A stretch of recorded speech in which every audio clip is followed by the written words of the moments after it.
तर आज मी तरुणपणात त्यासाठी काय काळजी घेऊ शकते की मला ऑस्टिओपोरोसिस पुढे जाऊन होऊ नये यासाठी?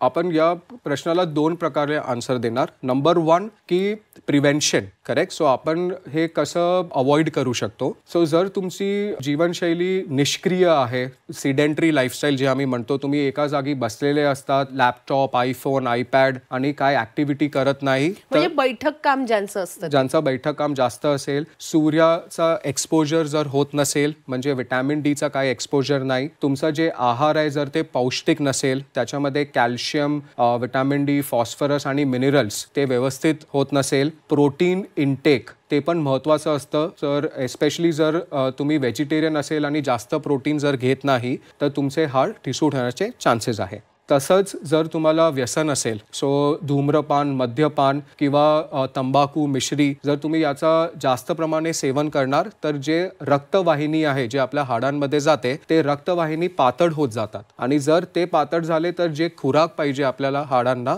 ते त्यांना भेटणार नाही, तर हाड ठिसूळ होऊन जाणार. तसंच जर तुम्ही रोज एक्सरसाइज नाही केलं तर, सो एक्सरसाइज म्हणजे जे वजन उचलणारे एक्सरसाइज आणि जर आपलं जे आम्ही स्ट्रेंथ ट्रेनिंग एक्सरसाइजेस म्हणतो त्याचप्रमाणे जे आपले स्नायू मजबूत करणारे एक्सरसाइजेस असतात, स्ट्रेचिंग एक्सरसाइजेस, ते रोज सगळ्यांनी केलं पाहिजे. त्याच्याने आपल्या मसल्स आणि बोन्स, स्नायू आणि हाड त्यांना व्यवस्थित खुराक भेटणार आणि ऑस्टिओपोरोसिस न होण्याचे जी शक्यता आहे ते वाढणार.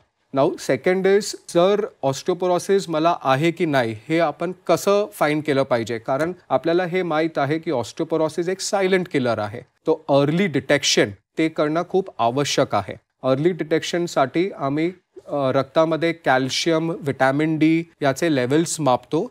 तसंच आम्ही एक स्पेशल टेस्ट सांगतो, त्याला आम्ही डेक्झा स्कॅन म्हणतो, बोन मिनरल डेन्सिटी. याच्यामध्ये आपल्याला हाडांमध्ये काय क्वालिटीचा आपला हाड आहे, त्याच्यामध्ये ऑस्टिओपोरोसिसची मात्रा आहे की नाही ते आपल्याला समजतं. आणि डेक्झा स्कॅनमध्ये आपल्याला ऑस्टिओपोरोसिसची तीव्रता पण समजते. एकदा ते समजलं तर आपण त्याच्यावर प्रॉपर ट्रीटमेंट किंवा उपचार करू शकतो.